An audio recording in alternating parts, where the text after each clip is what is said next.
কথা বলতে চলেছি আপনার আমার ব্র্যান্ডের মাল বুঝছেন, ব্র্যান্ডের মাল। আরে ভাই ব্র্যান্ড কোয়েন না ভাই, আমি কোনো ব্র্যান্ড না। আমি ভাই আপনারা কেউ ব্র্যান্ড করেন না। টিকটকাররা এটা করে, টিকটকাররা তো আমি মাপ চেয়ে নিতেছি। আমি ওই ভিডিওতে কাউরে মানে ভিডিওর উদ্দেশ্য ছিল না কাউরে ছোট করার, এটা সেটা টিকটকারদের নিয়ে ওমর ফানি ভিডিও করাতে এইবার ওমরের সাথে ঝগড়া লেগে গিয়েছে এমদাদুল এমনকি জিশানের। তো ইতিমধ্যে এমদাদুল তার একটা ভিডিওতে ওমরকে এমন ভাবে রোস্ট করেছে যেটা আসলে বলার মতো না। তো এমদাদুল এমনকি জিশান ওমরকে নিয়ে কি বলছে সেই ভিডিওগুলো আপনাদের মাঝে দেখাবো। তাছাড়া বন্ধুরা এমদাদুল এমনকি জিশানকে পাল্টা জবাব দিয়ে ওমর এমনকি মনির কি বলেছে তাও আপনাদের মাঝে দেখাবো। তাছাড়া বন্ধুরা এলেক্স সবুজ তার আইডি নিয়ে এইবার মুখ খুলে কি বলেছে তাও আপনাদের মাঝে দেখাবো। তাছাড়া বন্ধুরা সর্বশেষ দেখতে পারবেন প্রিন্স মামুন লাইলার লুক চেঞ্জ করে একই অবস্থা করলো, এমনকি লাইলা লাইভে এসে কি বলেছে সেই ভিডিওটি আপনাদের মাঝে দেখাবো। তাই অবশ্যই ভিডিওতে লাইক দিয়ে শেষ পর্যন্ত দেখতে থাকুন। বন্ধুরা টিকটকারদের নিয়ে ওমর একটা ইলেকশন ফানি ভিডিও তৈরি করে, যেই ভিডিওটা অনেকটাই রোস্টের মতো হয়ে গিয়েছে এইটা ওমর নিজেও বলেছে। এমনকি ওমর বলেও দিয়েছে শুধুমাত্র এই ভিডিওটি বিনোদন, এমনকি কিছু কিছু ক্রিস মার্কা টিকটকারের উদ্দেশ্যে তৈরি করা। এমনকি ওমর বলেও দিয়েছে এই ভিডিওতে তিনি সব টিকটকারকে তুলে ধরেনি। তো ইতিমধ্যে ওমরের এই ফানি ভিডিওটা নিয়ে এমদাদুল এমনকি জিশান ওমরের বিরুদ্ধে প্রতিনিয়ত ভিডিও বানিয়েই যাচ্ছে। এমনকি এমদাদুল ডাইরেক্ট ভিডিওতে এসে বলছে ওমর নাকি ভাইরাল হওয়ার জন্য টিকটকারদের নিয়ে ভিডিও করছে। তাছাড়া এমদাদুল আরো বলে ওমরের শুরুটা নাকি লাইকি ভিডিও থেকেই হয়, তারপর নাকি তিনি ইউটিউব চ্যানেল খুলে ইউটিউবে সিম্পাতি নিয়ে সবার ভালোবাসা অর্জন করে। এমনকি ওমর নাকি তার প্রত্যেকটি ফানি ভিডিও অন্যকে কপি করে ভিডিও করে আর নিজেকে নাকি ব্র্যান্ড দাবি করে। এমনকি এমদাদুল আরো অনেক কথাই বলে ওমরকে নিয়ে। তো চলুন বন্ধুরা আগে আমরা সেই ভিডিওটি দেখে আসি। আজকে আমি কথা বলতে চলেছি আপনার আমার ব্র্যান্ডের মাল বুঝছেন, ব্র্যান্ডের মাল। আরে ভাই ব্র্যান্ড কোয়েন না ভাই, আমি কোনো ব্র্যান্ড না। আমি ভাই আপনারা কেউ ব্র্যান্ড করেন না, ওনার শরম করে কিন্তু ওনারা কেউ ব্র্যান্ড বললেন না ভাই। তাহলে এটা কি? আমি নিজেই একটা ব্র্যান্ড। উনি নিজেরই ব্র্যান্ড কইবে, আর কেউ কইতেই পারবে না। আর কেউ কইলেই কিন্তু ওনার শরম করে। প্লিজ ভাই আর কেউ ওনার শরমটা দিয়ে না ব্র্যান্ড কইয়া। তো কথা হচ্ছে এই লোকটা নিয়ে আমার কোনোদিন কথা বলার ইচ্ছা ছিল না। টিকটকাররা এটা করে, টিকটকাররা ওইটা করে, টিকটকাররা রাত হলে চুরি করে, দিন হলে ভিডিও করে। আপনি কে? আপনি টিকটকার না? না উনি টিকটকার না, উনি ইউটিউবার। আচ্ছা আপনি বড় একজন ইউটিউবার। আপনারা কি জানেন ওনার ইউটিউব জগতের পরিচয়টা করতে গেছে? উনি একজন লাইকি ইউজার ছিলেন। লাইকিতে প্রায় অনেক দিন ভিডিও করছেন, অনেক ভিডিও করার পর, যেমন আমরা মনে টিকটকে ভিডিও করি, ভিডিও করার পর পরিচিতি পাইলে একটা ইউটিউব চ্যানেল খুলি। উনিও সেম ভাবে লাইকিতে অনেকদিন ভিডিও করার পর একটা পরিচিতি পায়, তারপরে ইউটিউব চ্যানেল খুলে। উনি টিকটকার না, উনি লাইকার বলতে পারেন। দেখেন আজ উনি যত বড় ইউটিউবার হয়ে যান না কেন, ওনার মূলটা কিন্তু ছিল টিকটকের মতো লাইকি অ্যাপস, বুঝছেন?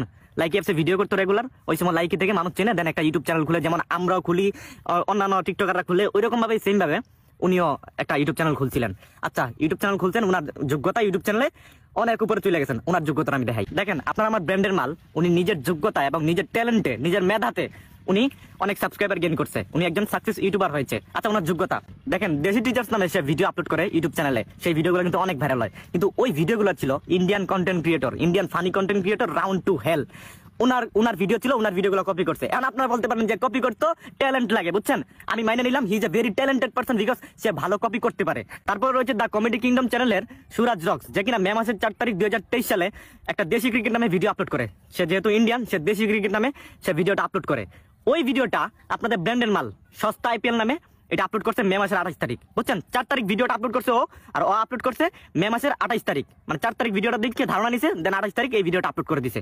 দ্য কমেডি কিংডম চ্যানেলে সুরাজ রক্স আরেকটা ভিডিও আপলোড করে, জঙ্গল ট্যুর, বুঝছেন? 2022 সালের 3 ডিসেম্বর আপলোড করে ভিডিওটা। তো আপনার আমার ব্র্যান্ডের মাল 2022 সালের 31 ডিসেম্বর মিস্ত্রি অফ দ্য জঙ্গল নামে একটা ভিডিও আপলোড করে। কেন যে এই জগতে আইলাম, জগতে মনে হয় যে আপনারা ভাবতে পারেন যে আমার ক্যারিয়ার আমি ঘুরে ফেলছি, কিন্তু এই জগতে আইয়া আমি আমার ক্যারিয়ার নষ্ট করে ফেলাইছি। আমি মনে করি নষ্ট করে ফেলাইছি।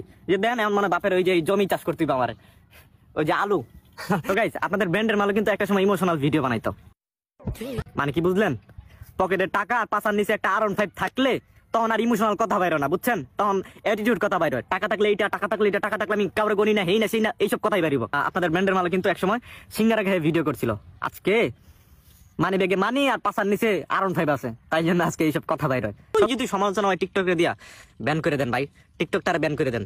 এই টিকটক থাকার। তো বন্ধুরা সময় টিভিতে আমরা ওমরের একটা ইন্টারভিউ দেখেছিলাম, যেই ভিডিওতে ওমর নিজেও বলেছিল আমি কিছু কিছু ইন্ডিয়ান চ্যানেলকে ফলো করি, এমনকি তাদের কিছু কিছু কন্টেন্টও কপি করে, তাও ওমর স্বীকার করেছে। ভাইরে ভাই হিন্দি থেকে বাংলায় কনভার্ট করা এইটা কিন্তু মোটেও খারাপ না। এমদাদুল হয়তো অনেকদিন ভিডিও করলেও এমদাদুল অনেক কিছুই জানে না। সাউথ বলিউড মুভি থেকেই কিন্তু বাংলা সিনেমা তৈরি হয়। আর হ্যাঁ এমদাদুল যে যে ভিডিওতে বলছে ওমর নাকি লাইকার ছিল, এই বিষয়ে কিন্তু ওমর অনেক আগেই বলে দিয়েছে সবাইকে। তো আগে টিকটক এমনকি লাইকিতে অনেক ভালো ভালো ভিডিও তৈরি হতো, কিন্তু বর্তমান কন্টেন্টের নামে সবসময় সিম্পাতি চলে। তো যাই হোক বন্ধুরা, ওমরকে নিয়ে এমদাদুলের এই মতামত নিয়ে ওয়াইটি লাইভ স্টোরি বাংলার আর্মিদের মতামতকে অবশ্যই কমেন্টে জানাবেন। তো বন্ধুরা এবার কথা বলা যাক এই জিশানকে নিয়ে। মূলত বন্ধুরা এই জিশানের মূল উদ্দেশ্য হলো ট্রেন্ডিং টপিক নিয়ে কথা বলা। আপনারা হয়তো লক্ষ্য করলে তার টিকটক আইডিতে দেখতে পারবেন, কিছুদিন আগে এলেক্স সবুজের টিকটক আইডি ব্যান হওয়াতে এলেক্স সবুজকে নিয়ে অনেক ইমোশনাল ভিডিও বানিয়ে অনেক ভিউজ অর্জন করেছে। এমনকি ওমর এলেক্স সবুজকে রোস্ট করাতে এলেক্স সবুজ ওমরকে নিয়ে বেশ কিছু কথা বললে এই জিশান তখন ভিউজ পাওয়ার আশায় এলেক্স সবুজের বিরুদ্ধে কথা বলে। কিন্তু এইবার ওমরের ফানি ভিডিও নিয়ে জিশান কি বলল দেখুন। তুমিও আমাদের মতো একই প্ল্যাটফর্মে কাজ করো, টিকটক নিয়ে সব সময় কেন সমালোচনা করো? তোমার যে টিকটক আইডি আছে দেখো না তুমি আন্ধা নাকি সব ভিউ পাওয়ার ধান্দা? এমনকি জিশান ওমরের ফ্যান ফলোয়ারদের নিয়েও কটূক্তি করে কথা বলে। ওমরের নাকি ফ্যান ফলোয়ার গুলো সব বাচ্চা বাচ্চা। যে 7 বছরের বাচ্চা পোলাপান আপনার ফ্যান, আমার কমেন্ট বক্স চেক করে দেখেন। 7 বছরের বাচ্চারা দেয় গালি, আর যারা বোঝার তারা দেয় তালি।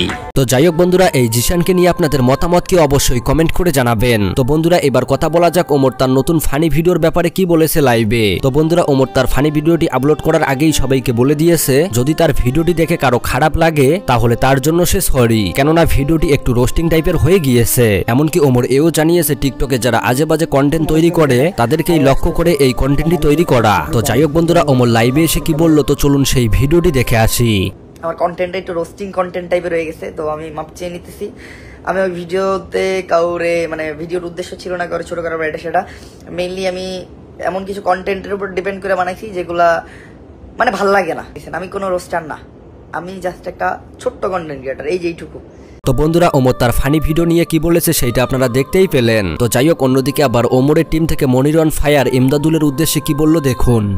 ওরে ইমোশনাল মার্কা চুতিয়া টিকটকার বুঝলাম 10 লাখ ঠিয়াকের বুঝা, কয়দিন পরে তুইও হইবি সোজা।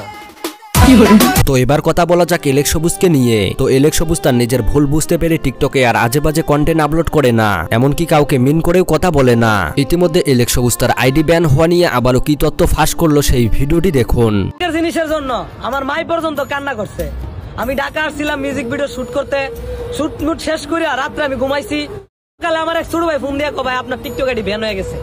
কথাটা শুই না মনে হয় আমার আসমানটা মনে হয় আমার মাথার ভাঙে পড়ছে, এতটা কষ্ট লাগছে। আমার আম্মা কইতাছে বলা তুই এগুলো সাইরা দে, তোর টিকটক মিকটক করা লাগবো না, টিকটক না করলে তো তুই মরে যেতি কেনা, তুই তো চলতারবি টিকটক না করিও, আমার শখের জিনিসের লাগে। তো বন্ধুরা এবার সর্বশেষ কথা বলা যায় প্রিন্স মামুনের স্ত্রী লাইলাকে নিয়ে। তো ইতিমধ্যে হয়তো সবাই জানেন যে প্রিন্স মামুন তার স্ত্রী লাইলাকে সার্জারি করাচ্ছে, এমনকি ইতিমধ্যে তার অনেকটাই ফেসের পরিবর্তনও হয়েছে। তো ইতিমধ্যে লাইলা সবার উদ্দেশ্যে বলেন শুধুমাত্র প্রিন্স মামুনের জন্যই নাকি তার লুক চেঞ্জ করা। তো চলুন লাইলা তার লুক চেঞ্জ করা নিয়ে কি বললো সেই ভিডিওটি দেখে আসি। আমি অনেকটা ইন্সপায়ার হয়েছি মামুনকে দেখে, বিকজ ও অলওয়েজ টাইমের সাথে খুব আপডেটেড এবং ও খুব ফ্যাশন সচেতন। তো ওর পাশাপাশি থাকতে গেলে আমার মনে হয় যে তো বন্ধুরা এই ছিল নতুন ইউটিউবার আপডেট ভিডিওটি দেখে আপনাদের কার কি মতামত অবশ্যই কমেন্ট করে জানাতে পারেন। দেখা হচ্ছে পরবর্তী কোনো ভিডিওতে। আল্লাহ হাফেজ।